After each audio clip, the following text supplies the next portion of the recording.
Oh, is it live? Yay. Okay, cool. I can't tell now because it's so new. All right. Hello, everyone out there in viewer land, if there's anyone watching. This is Sonia with Uncharted Interactive. Where did you go? Oh, okay. I'm here. Anyways, sorry. This is Sonia with Uncharted Interactive, and tonight with me is Robert. Well, I guess go around and introduce yourself, although Linda is not quite there yet. I'm Robert. The cute one. Spoiler. And Kat and The devilishly good-looking one. Linda. Put a finger out there. 1 minute. Okay. Well, Linda's there, so So tonight. let's go on. Oh, tonight we're talking about our two games. Oh, it's episode 10. Yes, I forgot. Episode 10. Yay. Anyways, I'm supposed to have like streamers and explosions and all kinds of That's crazy right. things. Where's the confetti cannons? Wait, yeah, I was gonna have confetti cannons, but I don't. But I can have this. Like, um, yeah.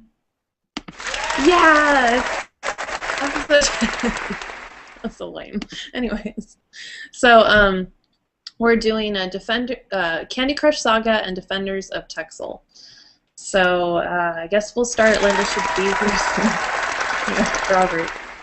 I wasn't me. Okay. So let's start with Candy Crush Saga. Most people know it. So hey, Robert, what Yes. was your first impression of the game?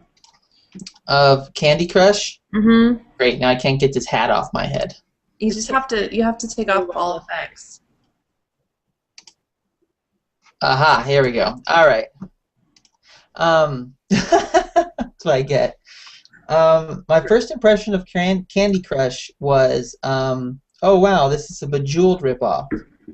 But that was only my first impression. After playing it a little bit, I discovered that it's a very, very good Bejeweled ripoff. And actually saying Bejeweled ripoff is kind of not fair because there's a lot of good Connect 3 games that are There out are there. older ones too than Yeah, that, of course. exactly. But I mean, it had a lot of the same fundamental mechanics as Bejeweled. But what I liked about it was it did a lot more than just be Bejeweled. So that's my first impressions. Okay, Kat, what was your first impression of Candy Crush Saga? Well, my first impression was that it reminded me a lot of a game I played quite fanatically when I was younger called Cradle of Rome on my Game Boy, which was a similar game. And you would be rewarded with ancient buildings from Rome as opposed to just moving along a game board like Candyland. I think I beat all your scores. Mm-hmm. Had to do that. I was not good at that. Linda, what was your first impression of Candy Crush Saga? It was exactly like Bejeweled. No, that's what Robert could have said. I don't know. I mean, I guess I was expecting a little more because it was like all over GDC and everybody was playing it, and I was like, well, surely it must be really awesome. It was cute, but I guess I don't really understand the hype. It had variety. That was the thing, is that like with Cradle of Rome, you just did the same. It was pretty much kind of the same idea, and then a couple of different ways to break up the blocks. But with this, rather than do the same goal and just trying to find different ways to do it, you had different goals, like trying to get certain fruits down to the bottom, and then just trying to break jelly, which was like Cradle of Rome. So I like the variety. That stuff was cool. I'm also looking at some examples of Cradle of Rome, is it called? Mhm. And I can actually see how this is much more like, or I should say, Candy Crush is more like this than it is Bejeweled. I mean, the fundamental mechanics are there, but this looks like it has kind of the block breaking aspect to it, which is kind of neat. I didn't even know this game existed. Me neither. It's a lot of fun, but I think Candy Crush was a little less annoying simply because it had variety. With Cradle of Rome, it's just like you just had to break up the things over and over again, and sometimes it took me like months just to beat one puzzle. But with this, there was just variety of. Yeah. Yeah. Yeah. My first impression of it was that it was Facebook's new form of crack. Um, and I think I was right. There's so many memes out there that are kind of making fun of how addicted everybody is to it. Um, but yeah, I expected it to be a puzzler like Bejeweled. But I like it. I don't know if I like it better than Bejeweled. I like it better than the original Bejeweled. But there's other Bejeweleds like Bejeweled Twist and stuff that I really still enjoy a lot. I don't know if I like either one better, but I do agree with you, Kat, about the variety. I enjoy that aspect of it. I didn't expect there to be that much variety. I thought it was just going to be like a match 3 and it breaks and that's it, you know. So I like that they had like the jelly and everything in it and stuff like that, and all the flying things coming in and all the sparkle. And, yeah, the little fish. Yeah. Yeah, I don't think I would have played this game had I not had a reason to. I definitely enjoyed it. I think if I had to choose a bejeweled like game to play, Candy Crush would probably be my choice, just because of the variety that Kat mentions, and it kind of has a little more going on even thematically than Bejeweled does. You know, like the fish and the striped candies and the little wrapped candies, and then of course just like the different puzzles. So I mean, it's probably the best version in that genre of game that I've played in a while. Mm-hmm. I find a game's only addicting until they start wanting to charge me money for it. Then I'm like, okay, I'm done. Yeah, I feel like with Candy Crush, I can see like in the business model where I could easily like be like, oh, I need to continue to play. I have to get more lives, or oh, I need those bonuses because I lose them all because I'm not very good, so I had to use them all. I used all my lollipop hammers in one of the levels because I couldn't do it, and I got really irritated. So I'm like, whatever, lollipop hammers. What did the lollipop hammers do? I actually never used one. They just bang up like one, I think. It just like One destroys piece of one candy. space. Yeah. Hmm. Which can help. It helped me with bringing the ingredients down levels. Oh. Yeah. When I get stuck in a corner, it was like nothing to match, and I had like 3 moves left, and I'm like, I have 3 moves and 3 lollipop hammers, and I'm 1 space away on each. I think I know what I'm doing right now. I kind of just approached it with, you know, a lot, like, what's the best word? Just kind of attrition. Like, I would just play until it eventually finished. I didn't always approach it with much of a strategy, because I felt like there was one particular level. It was like the first or second level where they introduced the jellies that I played it probably over a dozen times. Just could not beat it. Could not clear the jellies. And then I played it and almost effortlessly destroyed the jellies very quickly. And it just got me kind of scratching my head, wondering how much strategy those games actually include, which is not necessarily a good or bad thing. I feel like it's more of an activity than anything else. You know, it's just a fun, engaging thing. But yeah, like having the lollipop hammers and extra lives and times and stuff like that, I almost felt like if you just waited it out, you would be able to beat it. Otherwise, you know, those little features are really playing into the I must have it now frustration that I'm sure a lot of people have. Yeah. Like Sonia. Yeah. Well, that was just the one level. I got so frustrated. I went through 2 sessions of trying, you know, like you can only have so many lives and then you have to wait so many hours and then come back. Mm-hmm. I did not care for that too much just because it was like, well, what if I, you know. What do you mean? What do you mean by having lives? I feel like I was able to play as often as I wanted. Well, if you go through a level so many times and you keep failing and failing and failing, I think you only have so many lives, and then this little pop-up comes up and says, you're out of lives, little frowny face, and ask friends or wait this many hours, and there's a little ticker thing that goes. Maybe I'm the only person who got it. Maybe I'm just I got those too. It's just that, like, 'cause either because it took me a while to finish a level or I got so far. It's stuff when that happens, I personally don't really have much problem walking away. It's just like, okay, whatever. Can I get my Yeah. life back? Yeah, exactly. Yeah, and I feel like if you can ask for requests for more lives from your friends if they play it. Too much effort. Yeah, I've never asked, but I've given though. And they give you lives to give, which is kind of nice. And I've gotten stuff from people, but I don't know how to tell um, where those extra lives are, like where they're sitting. Is it just like it's just there somewhere, and I just get more? It doesn't actually have like a counter. I think it was by your score.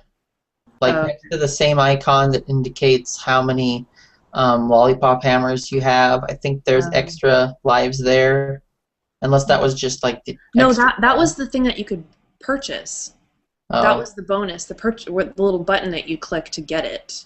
Mm. Yeah, I think. I was curious. I think I figured out how to create just about all the special candies, at least the ones that I encountered, like the striped ones, the little packaged ones. And there was at least a third one. I never quite figured out how to get the fish. Do you guys know how you got the fish? I think they just came with the game and they just came afterwards. And just, it was just Yeah, I figured it happened at the end of the level. Well, that's. I asked someone else who had been playing the game for a while because it just seemed weird to me, and he said the same thing. But I could have sworn during one of the games, one of my candies was a fish. It was like a blue fish, and I connected it with 3 other blue candies, and then that blue fish flew off screen and came back with a bunch of buddies and destroyed. And I was like, I can only remember that happening once, I think, at least vividly once, and it just got me scratching my head wondering how I did that. And I'm pretty sure it wasn't the end of the match, so maybe it's just a very difficult thing to get that maybe happened accidentally, and I just didn't know it. How did you guys feel about, I guess, the learning curve, I suppose, on the game? Did you feel like it? Do you feel like it was? I mean, the basic gameplay is pretty simple, but as far as like the bonuses and like what Robert's saying, getting those bonuses, do you feel like that was explained well, or that you caught on to that pretty quickly? I thought it was kind of like I didn't really understand why it was happening, but like I've experienced playing a game like it before, so I had a better learning curve. But once I realized that you had a number of moves and it wasn't a timer, because that's what I thought it was a timer at first, and I was trying to get it as fast as I could, and then I realized, oh, we have a certain number of moves, Mm-hmm. you can do it, and then that's my game strategy changed. But other than that, I didn't see anything towards the end. I just thought, oh boy, more points. Yeah. I just kind of accepted most of it. I'm like, yeah, cool, awesome. I don't know what's going on. Just gonna take it. I figured that was kind of the point. Like initially, I'd be playing a finish level. Oh, cool! Oh my gosh, there's fish everywhere. What's going on? Ah! But yeah. Yeah. Actually, speaking of the fish, your question, I actually did pull it up on the wiki. Mm-hmm. It says after jelly block levels, each move that you have left becomes 3 fish. Oh. Maybe that's why. Maybe. I don't know. I mean, if that's the way it works, then that's the way it works. I must have just, perceived it differently. Yeah. In terms of learning curve, I thought it was pretty good. I mean, there were maybe 12 or 15 levels that kind of gradually taught you everything, and that was kind of why I initially thought, oh, this is just going to be a Bejeweled clone. But the last 5 or 6 levels started to introduce a couple of other things, and the fact that it was the levels were shaped differently and not just the same square, it just kind of gave me the impression that it had some diversity like that. But for the most part, I mean, it functions just like most of the Connect 3 games, and even the special candies function like special abilities in other games. I think the only time I was a little confused was the first time, I should say, was when I had to get the ingredients to the bottom I don't know if I missed a tutorial or something, but I was playing those levels and kept failing and didn't quite know why.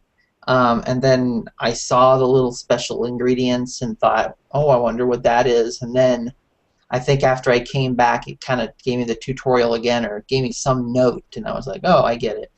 But for the most part, everything seemed to make sense. Some of the jellies, I guess, I think some of them can actually break when you destroy something next to it, where others can only be destroyed while you're inside of it. That took me just a little bit to kind of figure out for sure, but for the most part, I thought it was a pretty solid learning curve. And again, it was something you just play over and over and over, and you start picking up the patterns. Yeah. Except for the fish. Yeah, that still eludes me a little bit. I didn't really quite get that. I'm like, magic, fish, okay. It was just fun to watch, though. I didn't care. It's like, oh, fish. Fish. I like when you get a cool bonus and then everything just starts exploding and it's like, like, what's going on? I don't care. Yeah, you know what I find interesting as a consumer that doesn't really care about the score so much. The big finale at the end that rewards you with the fish and all the explosions is awesome. But I wonder how much that impacts your score to a point where the score might not reflect your actual skill. I mean, granted, you're being rewarded for having extra turns. That's fair. But I imagine that, my 10 extra turns might not yield the same bonus points in that explosion of fun that Sonia's 10 extra turns might, because, of whatever happens to be on the board. I mean, it might be negligible, but I can imagine in a game like this where it's all about the high score, having some kind of consistency, or a lack of, I should say, could be problematic for some people who are kind of die-hard. But that's just thinking out loud. Yeah.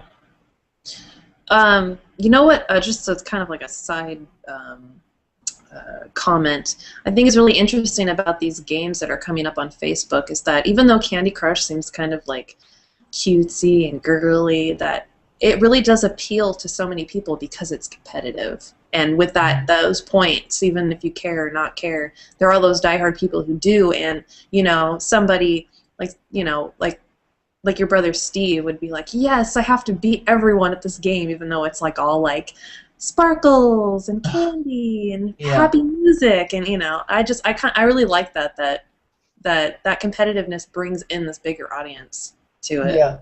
Well, the thing is that the most successful video games incorporate the two things we as human beings have hardwired into us, which is hunting and gathering. That's an interesting point. I've never heard it put that way, but that actually makes more sense than the other explanations.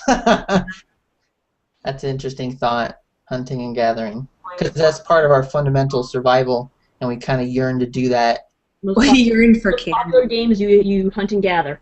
Yeah. Explains why Minecraft. Or you collecting things too. That's part of the gathering thing. Like you get you have to have like all those you may not like some games like trophies and achievements. Trophies and achievements. Yeah, that's the gathering part. Yeah, like Linda was saying, like Minecraft too. You're getting your stone and your diamonds and all those things. Absolutely. Trying to build your house to protect yourself. You do hunt and gather in that game. Creeper! Yeah, it's just running and a nice wall you got there. Shame if something happened to it. Indeed. I haven't played it yet. But... Neither have I. Robert, that poster behind you is creepy. Oh, I know. I was looking at that. Oh, is it knives? Like looking around your head, and I'm like.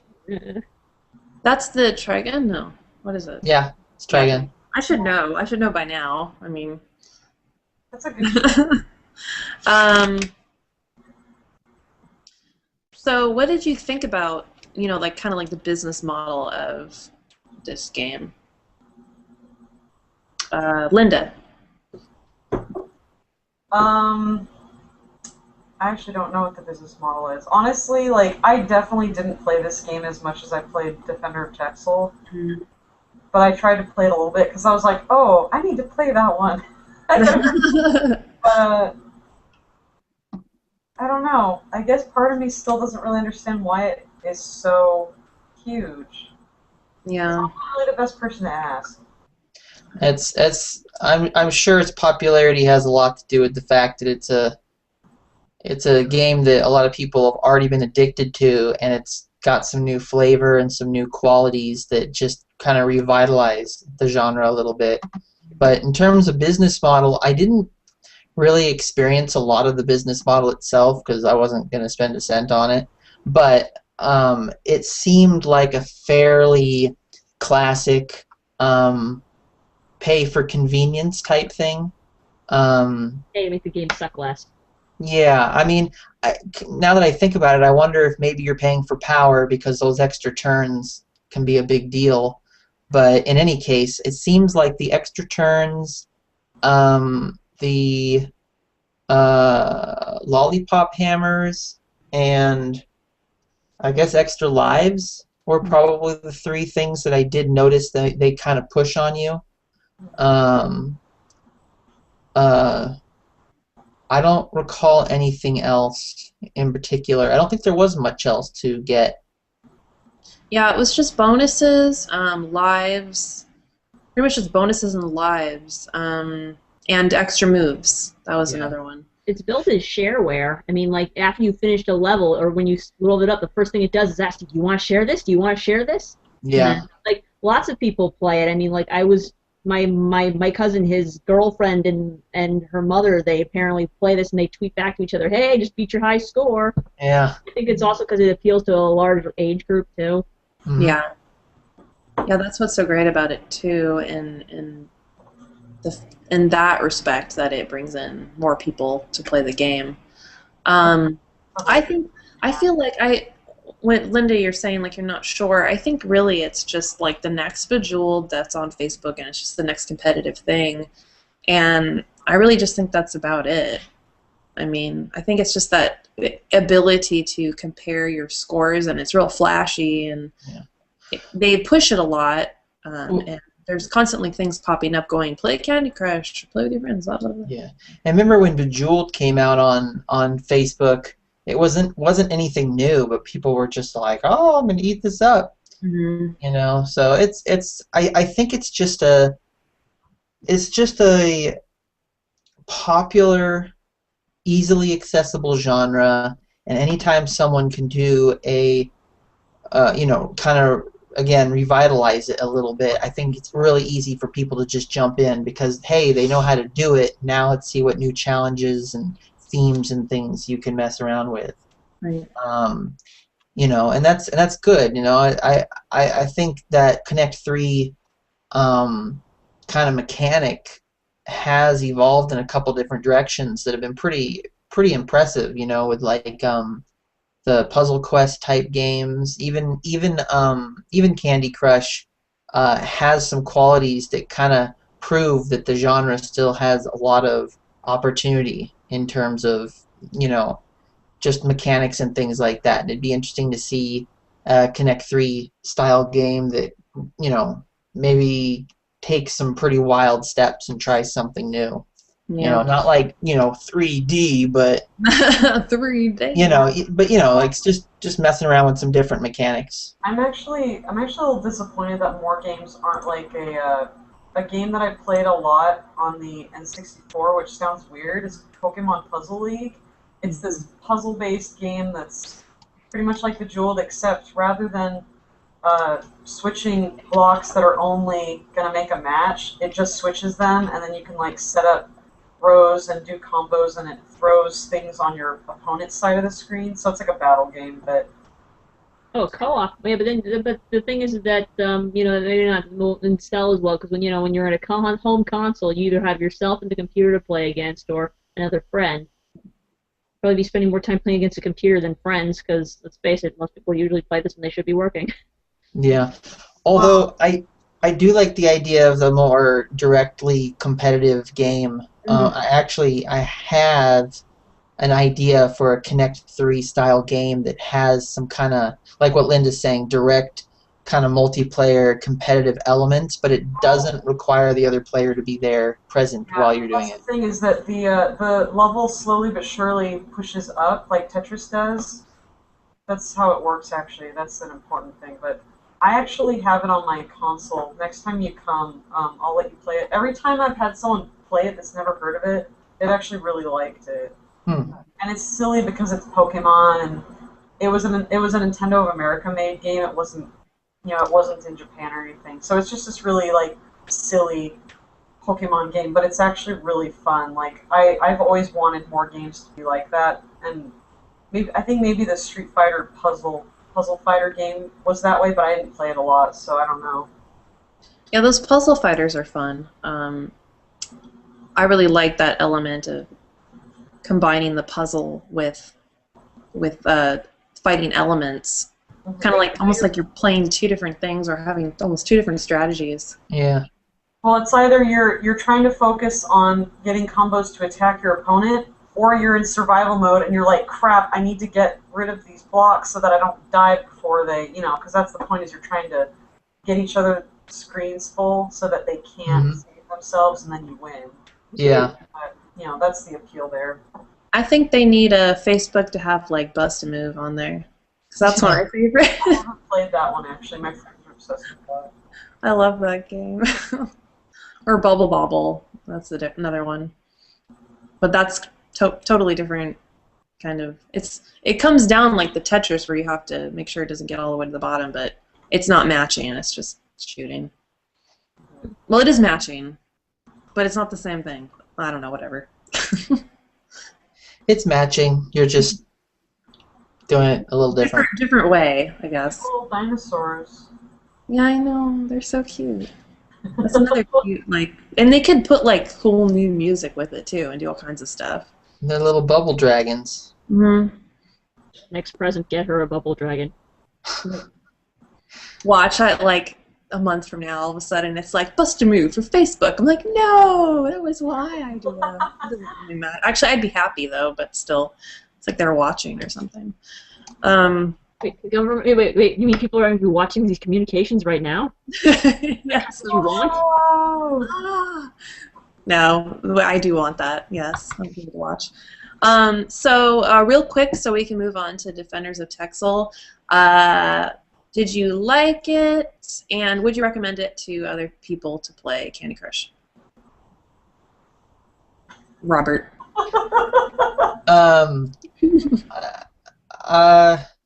I probably wouldn't run around being like, oh, you have to play this game. But, if someone asked me, do you know any good apps, fun, easy apps, or, if someone was looking for a game for their kid, if they were looking for a game that sounded like Bejeweled, I would probably recommend this. But I certainly don't think you got to rush out there and play it. It's not that groundbreaking. It's just a good, clean, fun game. Cool. Well, I liked it. I think only if I was more competitive with with the scores and everything, I'd probably be like, hey, everybody, let's compete against each other. Maybe I'll become that way. I don't know. But I mean, yeah, if somebody really wanted to play a Facebook game that was like Bejeweled, I would do that too. I'd recommend it. But I actually wasn't really considering playing it until we decided on this game, because I saw, pop-ups and all kinds of things for it, but I'm like, oh, okay, that's a new game everybody's playing, da-da-da. I don't know if I want to do it, because, I have a billion other things, but I do like it, but I probably wouldn't be running around, sharing necessarily. Yeah, I need to play more of it for myself, honestly. I like puzzle games, so. And Kat, what'd you think? Would you recommend it to other people? Nah, if it was Doctor Who themed, maybe. That'd be cool. But it wasn't like I beat all your scores already, so there's no competition there. Just kidding. It's I didn't really The only reason I knew about it is because you guys said, "Hey, we're playing this," and I'm like, "Okay, I'll try it out." I mean, to be honest with you, the last competitive game I played on Facebook was Jane Austen's something or other puzzle game, and I admit that because I have absolutely no insecurities whatsoever about my. I don't think I've even heard of that. Yeah, was that really like towards the beginning of the games? Well, they changed it around. I went back and played it again, and they changed it around completely, and all the things I've earned and stuff kind of went bye-bye. So I was just like, whatever. The most competitive I ever got was with your brother Robert, Restaurant City by Playfish, I think it was, where we'd send each other hate mail telling each other your restaurant sucks, Yeah. and stuff like that. I played that for as long as it took to me to get that girl coming out of the television. Then I was bored of it. I haven't really played any games except for Dragon City, which I have a whole other barrage of thoughts about. But And I was gonna ask, Linda, you wanted us to play these games for your own curiosity. Were there any particular questions or things you were hoping to learn from us playing?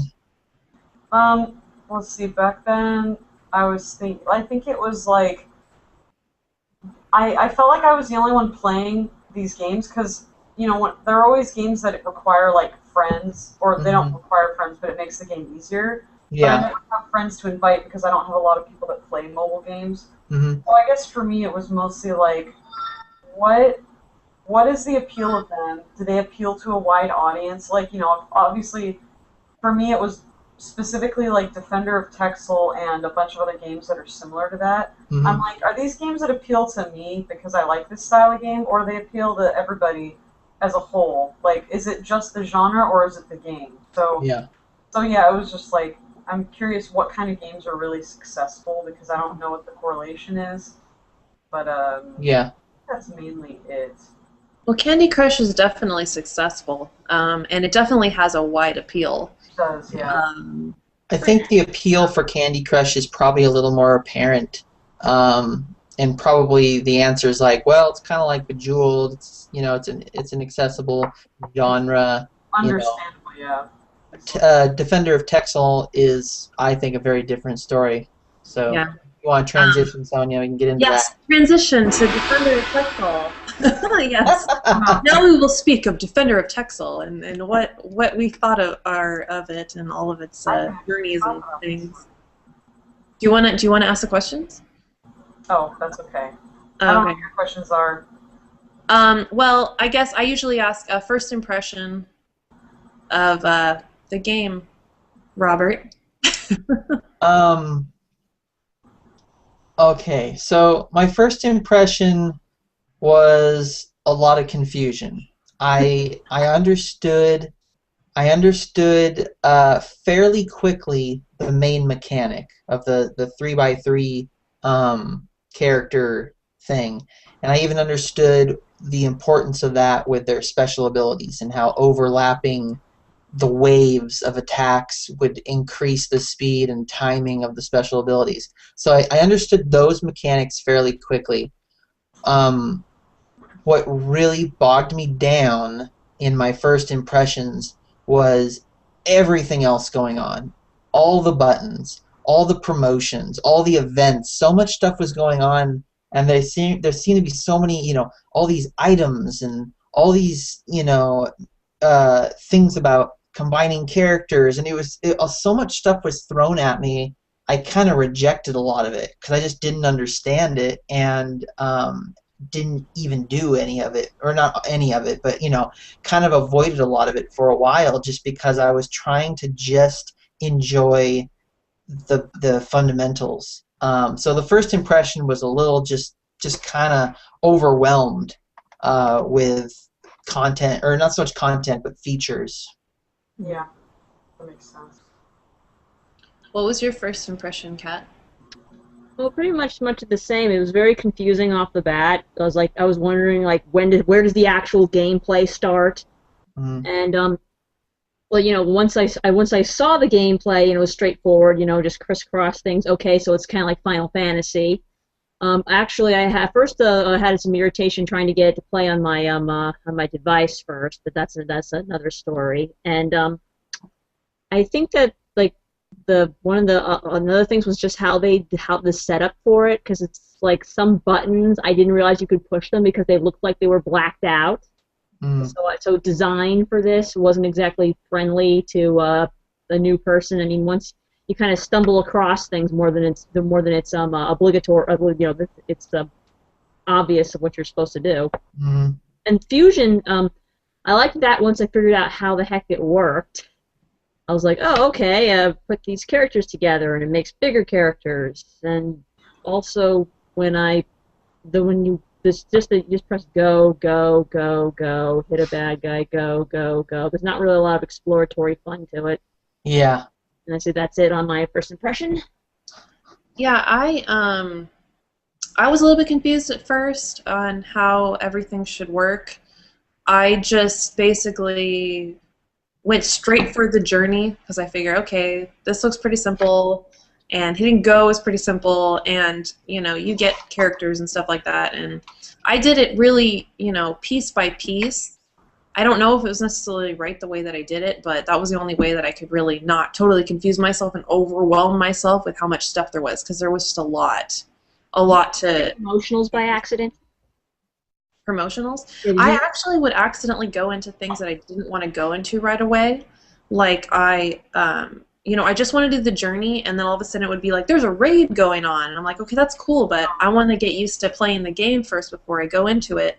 And then all of a sudden I would be in it, and it would just be like this is how you play, and I'd have to scroll through the whole thing and then get out. And it's like, okay, now I'm back to what I'm doing, and that would kind of take me out of it a little bit. So trying to get past those things and doing just what I wanted to do, that was a little bit hard, but I eventually got it. Yeah. This thing needed Kiss. Keep it simple, stupid. Yeah. I mean, the amount of screen real estate that they took up for all the menus, I mean, it was just like I couldn't tell where an ad started and the base interface, ended, and it was like, yeah, there was a lot of stuff. And actually, that combination thing, or the combining thing that you were talking about, the first time it showed it to me, because it did, I guess, a little tutorial for it. It was like, I'm kind of throwing numbers out there, but it was like, you've got 49 harpies, do you want to combine them? And it was kind of like, I didn't know I had 49 harpies, and it was, and then I combined them, and it went to like a level 2 harpy or something like that. But it was like, where did I get those harpies? Could I have combined it with something else? And again, even after that, I never combined anything again because I didn't know. Oh no! I don't know. That's what makes your characters awesome. I know, but like I was so overwhelmed by the menus at some point. I was just like, all the little, what were they, like the little shards, little like Texel. Hexite or whatever it was. Oh, don't feel so bad. I only learned how to build characters this morning. Yeah, I mean, there was just a lot of stuff, and it almost seems like, and it's kind of an oxymoron, but like a hardcore app game, for people who really, they just want to like be the best. I felt like it was like something on your PC or your console, like really, a lot more to it than just like a easygoing app. Well, and I could see it easily being on a as an app, just because of the scale of everything. But I guess it was just the introduction of features was a little odd. But I actually did enjoy just the combat in general. I kind of liked how it flowed. I wasn't entirely sure how much control I really had over it. I'm sure if I had a lot of options for the types of characters I can add, I'm sure I could have got some really creative combos and stuff like that, especially with superpowers and things like that. But I had a little difficulty really gauging my strength because I was going through levels and I was beating enemies, and then all of a sudden I'd get like a challenger, which I think was another player, maybe. Eh, Yeah. Yeah, I don't know, but it was like some challenger that usually was a little bit stronger than you, and there was a couple cases where I kept beating these challengers like one after the other because it seemed like you kind of you'd keep doing it until you lost, but I Oh, that was kept yeah good. challenging over and over and over, and I got to the point where I was like I think my main character was like level 5, and I was beating these teams that were almost level 20, and I had no idea why. Uh, and I don't know, it was kind of odd to me, and I wasn't sure if this was, I just didn't know what it was. That's the level of the player themselves, not the team. Oh, okay. So like I'm level like 50 something, and Uh, I've fought people that are level like 117 or whatever, and their people are the same level, if not lower level than mine. Yeah, the levels of the actual fighters, they're like, level 40, whatever, they usually max out at a certain amount, but that's the real number that's important is, what level the fighter is on, not the player. okay. But yeah. I'd actually like to answer this question too, Hmm? because I Oh yeah, feel like no, go ahead.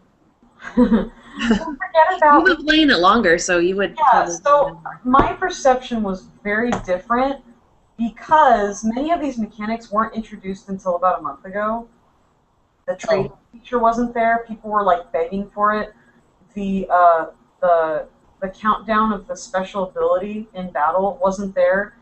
In fact, when I first started, the only thing you would see in combat when you selected your guys was the number. There was a number overlay on their portrait saying what their strength number was. So you had easy access to, oh, okay, this is how much damage they'll do when they hit. So that was a good gauge of like which fighters were better to use because it's like, all right, this guy has better stats, but it's like now you have to go into your band and click stats, the stats thing to actually see them. mm-hmm. But so for me, it's like the game was simpler. They didn't. I think they might have had special events every week or two, but I maybe they didn't because I remember just being able to journey freely and nothing really got in my way until about 2 weeks after I started playing. But because of that, the game had more appeal because it was like different, I guess. There were less things to introduce than unfortunately they have now. So for me, it wasn't like totally overwhelming. I was just like, okay, how does this work? Mm-hmm. I guess it was just overall interesting to me because I I really like games where you have to like build up an army or manage your units and stuff. And I guess it was also like the game has the basic appeal of opening a booster pack of cards. Yeah.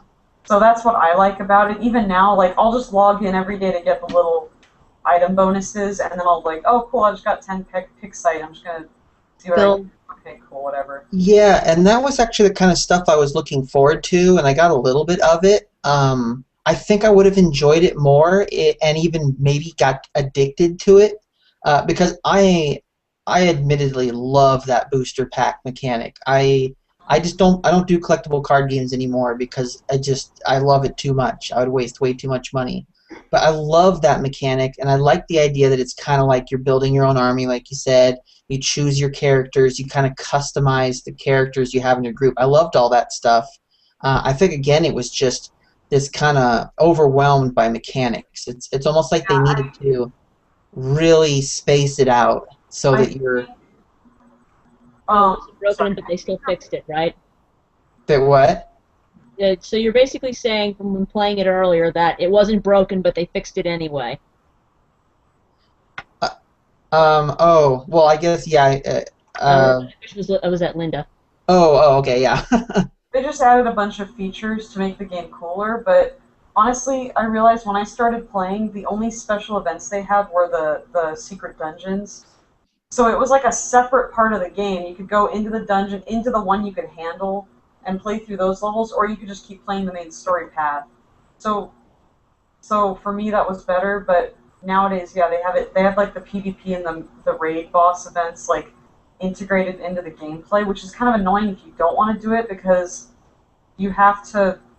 I mean, you can't avoid it. hmm But for someone like me who's been playing for a while and I have higher level fighters, it's more fun because it's like, oh, I actually stand a chance. But when you're like, when you have all the basic units that they just give you at the beginning, you kind of feel like overwhelmed. You're like, wow, I suck. But then again, that might be what they're trying to do to be like, oh, I need to go buy some more specialized fighters from the promotional thing, which I don't necessarily like, but Yeah. Yeah. I did the Doctor Who online game. Is there? There's a Doctor Who online game, and it's just like I think there's a card. There's a something. It's all flash and no substance. And the thing is that it's like you have all these little mini games you play, and they're kind of like blah, but you can pay money to make the game suck less. And like I hate it when games are based around that. That's a spectacular model. Pay to make it suck less. That's. I really did enjoy doing the builds. Like, I liked going in there and like you were saying about the booster packs where you're like build 10 and it just goes pop pop pop. It's kind of fun to watch it because you're like, ooh, I got that. What is that? Oh, I got another one of those. I can fuse it to this other one that I have. It's kind of cool. yeah, You guys must have got so much more out of it than I did. I played it a lot, but I swear I didn't. I Do a never lot? felt like. well, I figured out how to fuse things this morning, so don't feel so bad. Yeah, well, it's not like I didn't necessarily get it. I just felt like I wasn't compelled to my do any of question that to stuff. you, Robert, Huh? is this a type of game you would have played on your own because you're drawn to that sort of game, or is this new for you? I would not play most app games just because I have a lot of other things to do. Well, regardless of that, I mean, if you were going to play a game. Well, yes, I think a game like this I would definitely consider playing, especially if someone, like, this game was introduced to me basically through this event. It was kind of like, hey, we're going to play this. So I had really no idea what it was going in. Yeah. But I think if a friend came up to me and was like, hey, I've been playing this game, this is kind of how it works, look what I've been doing, these are the things you can do, and gave me a little taste of how the game functions from their perspective, and even just what Linda said about how, it was kind of a collectible card booster pack type mechanics and things like that. If I heard that, I would have been like, oh, that sounds great. I'm going to have to give that a try. So I would, yes, play a game like this. I think if it had been introduced to me differently. Yeah, that's the thing. This was more a mode of me, because, like, I really did want people to play this game. Like, I got my friend to play it, and I think she enjoyed it for a little while. I don't know if she's still playing, but, but it was like, I want people to play this game with me because I think it's awesome. But it was interesting, like, Coach thought it was too confusing, and I didn't understand why, and now you guys are saying it's too confusing, and it's starting to make more sense because it's true. When I started playing, the game was much more simple, and I kind of wish they would subdivide the main game from the special events, because I think that actually is a huge drawback. Yeah. Where am I going? Yeah. Well, and actually, I wouldn't mind giving the game another go, especially if you wanted to give me a little tour of your experience, because I think you probably nailed it on the head with just the fact that you were introduced to it and all of its features slower and over time. You had an opportunity to get to understand and feel comfortable with those initial mechanics before they threw all the other things. And there was a point when it kept telling me, oh man, you gotta buy Nebuchadnezzar, this giant flaming thing, and I was like, I can't, I don't want to. Let me go. I just accidentally had to buy things twice. It's like, okay, you need more money. Will you buy money? I'm like, no, I don't want to buy anything. Keep away from my credit card. Yeah. I really did spend money on this game. So it's the only game I've ever spent money on. Really? What did you get? I bought 3 pavilions.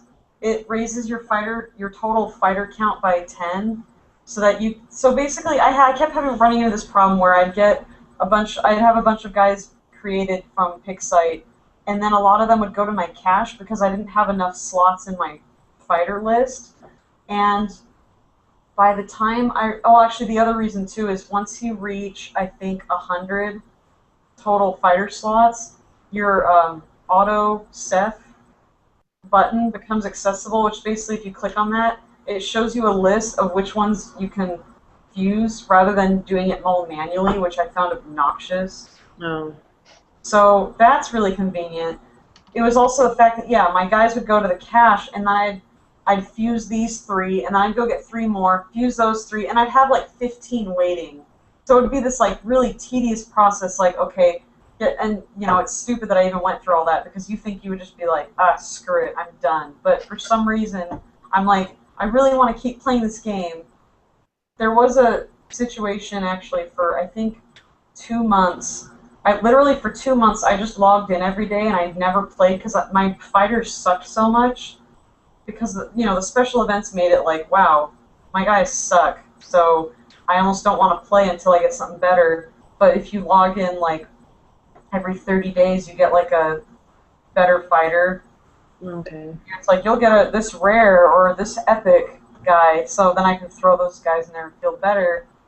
But this also kind of reminds me, one of the things I don't like about this game is that in the beginning, it was like this fresh, like, exciting experience of, oh wow, I'm just discovering this new game, and I'm going through the story mode, and my guys are I'm making them stronger because I have to. And then when they introduced the special events, it was like the ramp up for needing to get better was so great that doing the special events would suddenly give me these fighters that were like super powerful, and it made the story mode stupid because it's like they're like so easy now, and the story mode's not even fun anymore.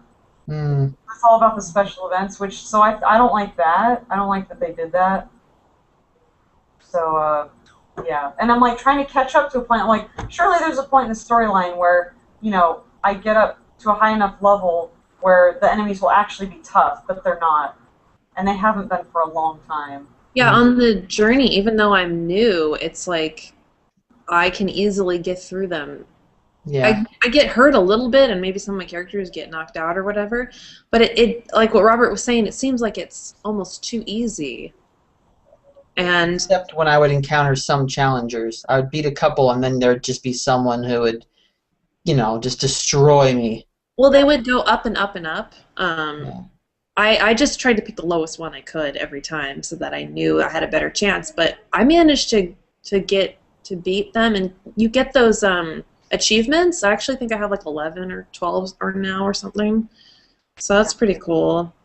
But I think the achievements are weird though, because you'll get an achievement, but it seems like there's a timeout on it. Like you have to claim it by a certain time. Is that how that works? Linda, you'd know. Sorry, what was it again? When you get like an achievement, it seems like you have a certain amount of time to claim it. I think that's kind of weird. I'm not sure. It might depend on the if it's related to the special event or not. Okay. I know what confused me was during some of the PvP events initially, I was like, I don't get it. This, the specific echelon sorting whatever ended, and a new one is beginning today. But how do I claim the prize? Like, I couldn't figure it out, and finally I figured out, oh, you're supposed to scroll all the way down to the bottom of the list, and then there's a button that shows up that says claim. So I didn't like that either, because it wasn't like, congrats, this session is over, go claim your prize. Like, it was so hard to figure out how to do it. How to claim it. Yeah, so I feel like a lot of the stuff in this game is very, like, find out yourself. There's no tutorials, really. I feel like they make the most things that seem like they should be really simple more complicated than they need to be. Yeah. Are there any more questions we wanted to ask? Because I just realized it's almost 8. Yeah, we have it's an hour. Let me think. I guess I had a question. You know how you have characters that go up to certain levels, like you have some that go to 20, some that go to 30, and then you get like those ones that only go to 10, but they have edge. Now, does a character, this is more like a question I have about the game, because I don't quite understand that. Does a character that only goes up to level 10, but has edge, like 130% or something, is that better than a character who might have more HP that goes up to level 20, but doesn't have the edge? Not necessarily. I mean, I've noticed the edge only relates to special events or, well, yeah, special events. I don't actually quite understand the edge myself because I've had times where it's like all of your Hemi units have a 200% edge, and I'm like, well, that's cool, but I don't understand why. Yeah. Yeah, I even know sometimes they have like a tribal edge, which is whatever tribe you picked in the beginning of the game. That'll Oh, make you it better. you But picked tribe? yeah, there was the Hemi, the wow, I can't remember them now. The Theory, the monstrous ones, and then the human ones. Xana. Xana, I yeah. don't even remember what I picked. I picked the lizard. I think I picked the lizard too. I picked the Harpy or the Hemi, but yeah. That's pretty bad. I don't even remember that part. Yeah. So no, the ones with edge aren't necessarily better, and you can raise their minimum or you can raise their maximum level by fusing them. So yeah, although now I'm confused too because they've started introducing units that because normally if you fuse them up to their Seth number, which is usually 5, they will evolve into the next tier. So they'll go from common to uncommon to rare to epic and now to legendary because they just introduced that, but whatever. But they've started introducing units now that once you get them to Seth level 5 and they're a rare, they don't change because there is no epic. And that bothers me. And all of a sudden, I'm like, I feel cheated. And I don't like that they didn't tell me because, I don't know. You've like invested all that time in it, and then you get there and there's a roof. Well, like last week they had like a daily login bonus where it's like they were really good. Like you got 15 Banunus one day, and those guys grant like 500 XP every time you fuse to a fighter, which is amazing. But then at one day they gave me like 7 rares of one type, and I was like, oh wow, they're just giving you a free epic, cool. So I fused them. When in reality, I could have just used it for trading because I'm sure maybe people would want. I don't know, maybe not. But so I felt cheated. I was like, I didn't even have to fuse those guys because now I don't have it. I don't know, whatever. But so that's my thought. I have just a quick question regarding the game, and maybe Linda, you can answer this because you've been playing it longer. But questions open for anyone. Did you have, was there a strategy to the way you played, or was it pretty much once you built your array of characters, it was pretty much the same combination of swipes that you did? It did get to a point where it became the same swipes. Because I'm like, I'm so powerful now that I can just do whatever. But initially I had to think about it more. Partly also because initially, like I said, they just used the stat number for strength. So I was like, all right, I want to put out my strongest guys first, and then, But that's different now, so I would say. The question was, sorry, Robert. I was just curious if anyone found a strategy in what characters they swiped during the game. I mean, there was clearly certain characters you wanted to use over and over because they were powerful, or you wanted to overlap certain characters to to cool down their special abilities. But once you figured that out, what that swipe combination was, did you ever deviate from that, or ever encounter a situation where, okay, I'm going to choose this instead of that? Yes, I did. You know how that little sword comes up, and your character, I forgot what that means, but I know it makes your character the special power. I would deviate using those more on certain turns because I wanted that bonus. I want to use them up, yeah. Yeah, that's the only time I would really deviate from it, because most of the time it'd just be kind of like, okay, these guys, and these guys, and these guys, because they're really powerful, and then if they get knocked out, I'll use the other ones. So, did you have a particular strategy, Kat? Swiping? Not really. Just I kept using it. Eventually, I kept using the same guys over and over again. But then I realized that I only had a couple of strong guys, and the rest were kind of getting weak. So I started using the weaker ones with other things so they get more powerful. And then with the swipes, I would try to do the weak ones for more often and leave out the stronger ones until the end. Yeah. But other than that, not really much of a strategy, no. Yeah, I felt like I think if I understood the characters individually a little more, I could have formulated a little bit of a strategy. Like I was kind of expecting, and maybe there's element to this, but I was kind of expecting like, oh, okay, they're gonna send a big attack at me. I want to throw like tanks up first, so the attack is absorbed by them, and then follow it by with a bunch of more damage heavy characters. Like just like the timing, but you didn't really know what they were going to throw at you, so you couldn't really make an educated decision. But I'd like to eventually, when we meet up next, Linda, I'd like to see what you have and maybe even give it a second try, just Okay. to, you know. Yeah. So, oh, sorry. Say one interesting note. I'm actually playing it right now. Oh, that's the things that I do. Why we're so interesting. Yeah. Something well, here's my dudes. They're all epics now, which is stupid, but anyway. Nerd. So when I started playing the game, the Akupis were not labeled as fodder, so I didn't actually realize that they were merely for fusing for extra points. So That's what I do. I love getting those. I'm like, yeah, more points. yeah. A lot of the appeal Kill them. initially was figuring out things for myself because it wasn't super confusing and overwhelming. So it was like, oh, okay, the Akupis are just for fusing, okay, but now it's like, Twisted. huh? It's a sick and twisted. Yeah. They're called, the fact that they're called fodder is kind of sad. An entire race just to be killed and fused with other people. I Yeah. have a, Truly are monsters. Trees. I have a quick question. It's not really necessarily. It's just kind of a silly question. But did you ever think like, okay, what happens when they fuse? What happens to the fused character? Like they become more powerful, but like, do they lose their soul? I don't know. Putting too much thought into this, my dear. That is what? Their soul?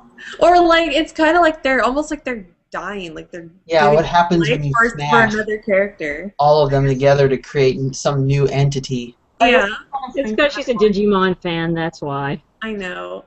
I guess I kind of think of it like Pokemon. I remember in the cartoon, it was so weird to me that like when Charmander evolved, he was suddenly an asshole. Like I was like, he's a different Pokemon. What happened? So it's almost like they're not the same anymore.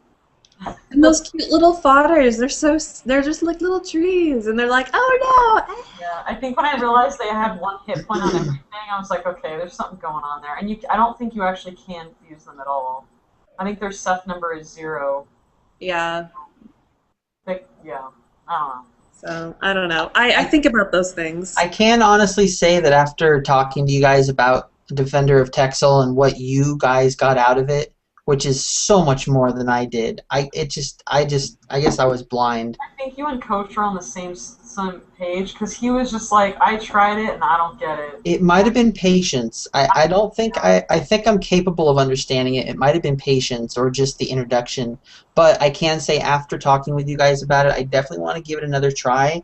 And it is a little inspiring. It kind of gets me thinking about some ideas. That's what I like about it. Sonya and I are kind of tinkerers, I think, though. Yeah. I think that's why it's like, if you don't understand something, you want to figure out how it works, Yeah. Yeah. I think just the whole, like, me asking the question about what do you think happens to the poor creatures that fuse together, that whole idea for me is interesting. And, I mean, like, I think I really do like the fusion aspect of it. I thought that was pretty cool. I feel like this game for me, like, because I've been trying out a lot of apps that have to do with, like, monster fighting or whatever, and this is the only one I've actually stuck with. I feel like a lot of apps tend to be the same, so I was happy to find this one because it feels a little different. And I wanted to know why it was appealing so that I could, then go on to make my own games and try to appeal to, I don't know. I want to go around and I guess real quick ask the last question, and this will probably help answer your question. Did you overall like it, and would you recommend that to people, and why, based on that appeal? Who wants to go first? You go first, since you know more. Well, I did recommend it to people. Yeah. Obviously, I would. What was the rest of the question? Why? Oh, why? Well, I guess for me it was I wanted to know if this game had if it had widespread appeal, or if it was just the fact that I am specifically drawn to this genre. I still don't know the answer to that because I feel like I'm drawn to games that maybe a lot of, well, not to be like I'm special, but You you are know, special. I'm drawn to games that unfortunately are too few and far between. Like I like Fire Emblem a lot. I also really like the Ogre Battle games, but not many games exist like that because those are the only two. But so finding anything that's vaguely similar that's actually like out in the public is nice to see because I miss games like that. There's so few of them. So yeah, so I'm like, is this actually a game genre that does well, or is it like this special little club that doesn't really make much money because there aren't enough people? So that was really what I wanted to figure out with recommending it. I think I think in theory this is a game I would like to play, and a game I might even recommend to other people, just because of the qualities it seems to have. Honestly, I think its shortcoming is just the introduction, and the just the kind of just the um, overwhelming nature of a lot of it. But just hearing what you guys are saying makes me go, wow, you played a totally different game than me. I want to play it now and play that game that you're describing. So would I recommend it?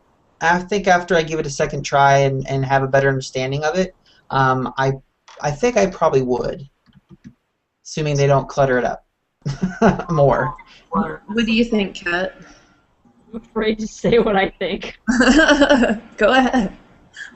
I don't personally think I would recommend it to anybody, mostly because most of my friends who I could recommend it to probably either wouldn't be interested in playing it or would be too confused by the introduction, the technical matter of it. And to be honest with you, if I'm going to be as morbid as I am going to be, this is kind of a on-the-toilet game kind of play. Yeah. Like something to do on the toilet. Yeah. Now that you know. I'm not I gonna actually lie, I played Bejeweled almost exclusively on the toilet. Oh my god. Sorry, that's the type of game it is. Or not Bejeweled, Candy Crush. It's At so the App Store, they should just have like a section that says "on the toilet apps," like things you would play. or reading room apps. That's Yeah. totally true, Kat, because I've played it on the toilet a lot. Because it's just like, okay, I need to check in, I need to whatever. Okay, I'm done. We should do that. If we build games, we should create an icon that says, like toilet apps or something like that. So like brand our products that are toilet worthy. Yes. It's a great idea, Mark. It's a great marketing ploy. Yeah. Discussion we should have another day about Yes. What games to play on the toilet. Toilet apps. Yeah. Just what we think are toilet apps. That would be great for like. I think we should do that for the year episode. Not the next one, but the following one. As like we've done this for a year. Let's talk about toilet apps or what we branded toilet apps. I'm That sure would we be can find something far more exciting, but I'd be prepared to do No. Pretty much anything you can play on a Game Boy. that. Yeah. We have to do it. I don't know. Okay, well, maybe not. But anyways, I guess I'll end with my answer. At first, I wasn't sure about it, but now that I've played it, I would recommend it with caution to anyone who I think might get frustrated by the beginning, trying to get in the groove. I think there are probably only a few people I think that would really, really enjoy it and would have the patience to stick with it. I mean, I really like it because like I said with the fusion and everything like that, I've always liked creating characters and making characters stronger, kind of like in Pokemon and stuff like that. So, I mean, that part of it really drew me when I found out I could do that. I also like kind of like, I guess it's sort of an RPG style game. I always like those. I I would recommend it. I think, though, I would probably be choosy as to who I recommend it to, though. I have a quick question, actually, for Robert. Yes? Because I just realized, like, especially for people who are confused, did you, well, actually, anybody can answer this, I guess. Did you notice or go through the documents they actually have in game? Like, there's, like, the info button. It describes everything. Let me... No. There was an info button? I know, like, what? Oh, I think it's the top button here. Mine actually has a little red mark next to it that says info. Oh, see, you're lucky. You've got it on your tablet. Well, Well, I I don't like play that. it on my phone most of the time, but if you go to info, actually, you know what? That one only shows promotionals. It is somewhere. Oh, I think it's help. There's like this big list of like the world of Texel and you know all these Oh, Wish things. I'd known that. that would be helpful. Yeah, you can go through and read like what are the tribes? What are the Yeah, if you click on more in the bottom, there's a little question mark icon. Ah, the idiot's guide. I think I had to go in and read that a little bit at Mm. first because yeah, it doesn't really have a good tutorial. But anyway, last thought, I guess. No. Give that a shot. Okay, well, sorry, I didn't mean to cut you off, Robert. No, it's okay. Go ahead and wrap up. We'll talk afterwards. Yeah, we can still talk after this, but as far as anyone who's watching out there, I know I don't know how long you can actually go with these things before it like cuts you off. But so that's it for this evening. We discussed Candy Crush Saga and Defender of Texel. The next game out should be, let me look at my calendar. It should be July 28th. Robert, are we? Or no, we can't do it then. Fourth? It'll have to be July 21st. Really? It'll have to be- Oh, right after your birthday. Okay. yeah, right before actually my birthday. Right after your party. We'll be out of town the next weekend, so I can't do it the last one. So that'll be the next game out. I'm not sure what the game will be. I have some ideas, but Are we afterwards. We can discuss it afterwards. Okay. Are we gonna do mobile games again, or are we gonna go back to? We could do mobile games again, but we'll discuss it. We'll figure it out. Okay. But for sure, July 21st, Sunday. That Sunday will be the day that we have the game out, and I will be putting up notifications as to what the game is when we decide that. So thank you everyone out there who's been watching, and you can always watch it back. If you missed the live broadcast on G+, you can also go to Uncharted Interactive's YouTube account. It's also on my personal account as well, Squish Squirrel. So you can watch any of those on those 3 different places. And I hope you enjoyed our chat, and hopefully you will watch us next time. Bye-bye.